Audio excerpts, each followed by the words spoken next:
Have you ever caught yourself saying please and thank you to ChatGPT? Or maybe you've noticed others doing it? Well, stick around because what I'm about to share will completely change how you view this simple habit. It's fascinating, isn't it? In our world of rushed texts and quick DMs, some people still take the time to be polite to AI. But here's the thing, this isn't just about good manners. It actually reveals 7 powerful traits about someone's personality that go way beyond their AI interactions. First up, for these people, politeness isn't an act they put on. It's who they are at their core. They don't turn courtesy on and off like a switch. Whether they're talking to their boss, the cashier at Starbucks, or ChatGPT, they're consistently respectful. It's not conditional, it's their lifestyle. Here's a story that stuck with me. I once asked a friend why she always said please to AI, and her response blew me away. Just because they're not human doesn't mean they don't deserve respect. Courtesy is about who we are, not who they are. These people lead with empathy in every interaction. They're always considering how their actions affect others, and their AI interactions are just an extension of that mindset. Now here's where it gets really interesting. People who are polite to AI typically have higher emotional intelligence. Even though ChatGPT doesn't have feelings, the act of showing respect indicates someone's natural ability to empathize. Studies show that people with high EQ are more successful in both personal and professional relationships. They're better leaders, better team players, and better at handling change. And guess what?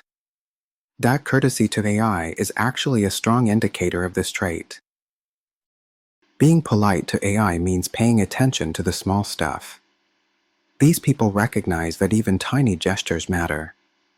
In the workplace, they're usually the thorough, meticulous ones who make sure every detail is perfect. Their AI interactions are just a small window into their philosophy that every detail counts. I'll be honest, I've tested this myself. Even on my most stressful days, when I'm rushing to meet deadlines and using ChatGPT for help, I still find myself typing please and thank you. It's not about the AI understanding it, it's about maintaining my values when things get tough. People who stay polite to AI during stressful moments are typically the ones who remain gracious under any pressure. They don't let hard times compromise their character. Here's something subtle but powerful. Saying please and thank you implies you're willing to wait for a response. In real conversations, these people are usually the patient listeners who give you their full attention, don't interrupt, and really hear what you're saying before responding. Above all, these people understand that communication isn't just about exchanging information, it's about building respect and understanding. They believe every interaction, no matter how small, is an opportunity to treat others with dignity. Now, let me share something that really hits home for me personally. This whole idea of how we act when no one's watching. It's actually a powerful mirror for our faith. As Christians, we're called to be the same person in public and in private. Jesus said in Matthew 6 verse 4 that our Father sees what we do in secret.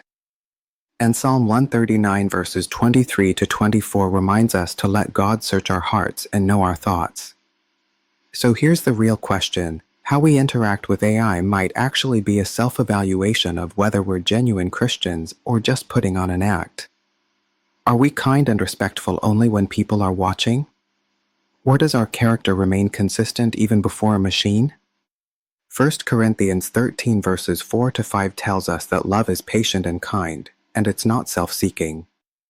If we can't show basic courtesy to something as simple as AI, what does that reveal about the love of Christ in us? It's a challenging thought, but maybe our interactions with technology are actually revealing the condition of our hearts. So next time you interact with AI, pay attention to your instincts. Are you naturally polite, or do you drop the courtesies? And if you're a believer like me, ask yourself, does this reflect the character of Christ? When someone on X, formerly Twitter, wondered how much money OpenAI has lost in electricity costs from people saying please and thank you to their models, Sam Altman responded that it costs tens of millions of dollars well spent in operational expenses to process all the polite language like please and thank you that users include in their ChatGPT queries. Despite the massive cost, Altman said this money is well spent and added, "You never know when being nice to an AI chatbot might be a good idea." This suggests he sees value in maintaining politeness, perhaps hinting at future AI development or simply as good practice. Each query, including polite words, requires processing power and energy to generate responses, and with millions of people using ChatGPT daily, these courtesies add up significantly. According to Kurt Beavers from Microsoft's Copilot design team, using polite language sets a tone for the response, and when an AI model clocks politeness, it's more likely to be polite back. So while Altman acknowledges the significant financial cost of processing polite language, he seems to view it as worthwhile whether for better AI interactions or as a hedge for future AI relationships. Rough calculation for please is 0.3 watt-hours, and a simple "you're welcome" response might consume 40 to 50 milliliters of water for cooling. What do you think of this? Save resources or keep your attitude? And how do you think this relates to our faith? Let me know in the comments below, and if this video gave you some insight into both human nature and spiritual character, smash that like button and subscribe for more content that bridges psychology and faith.